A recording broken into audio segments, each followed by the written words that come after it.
Hello, Assalamu alaikum students. Walaikum assalam. How are you students? I'm fine, thank you, ma'am. What day is today? Today is Thursday. Good, and what date is today?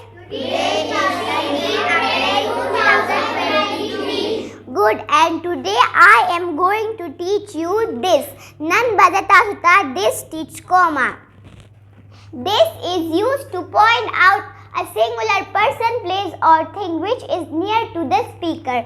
This the aga shakhs or the aga ze or the aga shib the ishara kai chi kam tasu sara nizdevi. For example, this is a student, da yo student de. This is a marker, da yo marker de. This is a class, da yo class de. No tas dalte ki okato chi ma pari sentences ke this istemal ko. Singa chi this is a student, da student ma sentence de. No de ba no ma this istemal ko.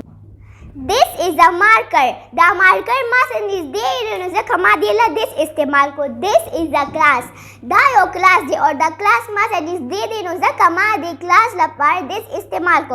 Ustad sumale yo example da this bare ki rakai. You stand up. This is a big. Good, sit down. You stand up. This is my best friend. Good, sit down. And you? This is a chair. Good, sit down. You please. This is a glass. Thank you for watching. If you like this video, please like and follow us.